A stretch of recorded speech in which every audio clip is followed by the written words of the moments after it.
उपराष्ट्रपती पदाच्या निवडणुकीच्या निकालानंतर उबाठा आणि संजय राऊत यांना मला एकच प्रश्न विचारायचा आहे की कसं काय राऊत, बरं आहे का? आणि तुमचे खासदार फुटले म्हणून ऐकलं, ते खरं आहे का? आतापर्यंत कुठल्याही निवडणुकीमध्ये विजय मिळाला की मग विरोधक त्याचं खापर हे ईव्हीएम वरती फोडायचे आणि बॅलेट पेपरवरती निवडणुका घ्या असं आम्हाला आव्हान द्यायचे. कालच्या निवडणुका तर बॅलेट पेपरवरती झाल्या तरी सुद्धा नियोजित मतांपेक्षा 14-15 मतं जास्त मिळवून महाराष्ट्राचे राज्यपाल सी.पी. राधाकृष्णन साहेब हे देशाच्या उपराष्ट्रपती पदावरती विराजमान झाले.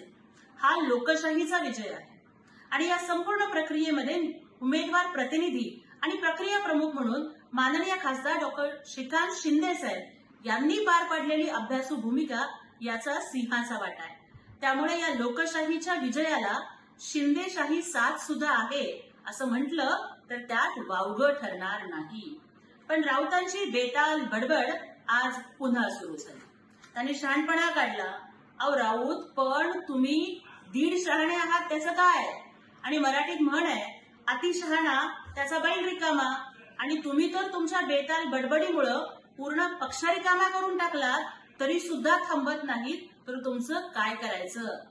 खरं तर माननीय श्रीकांत शिंदे साहेब हे कालच बोलले की समझने वाले को इशारा काफी है. आम्ही म्हणत नाही हो, पण सोशल मीडियावरती चर्चा आहे की जे खासदार फुटले त्यात महाराष्ट्राचे खासदार होते आणि त्यामध्येही उबाठा आणि शरद पवार गटाचे खासदार होते. याला हे लोक उत्तर काय देणार?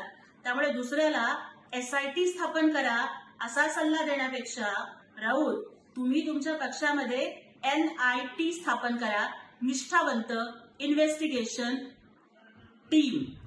म्हणजे तुमच्या पक्षात आता कोण निष्ठावंत उरलंय ह्याचा तुम्ही शोध घेण्याची गरज आहे. थोड्या दिवसांनी उद्धव ठाकरे, रश्मी ठाकरे, आदित्य ठाकरे आणि तुम्ही एवढेच लोक उभाठात उरणार आहात. कारण माझं कुटुंब माझी जबाबदारी करत राहिलं की एवढंच राहील. राहता राहिला गोष्ट शहाणपणाचा.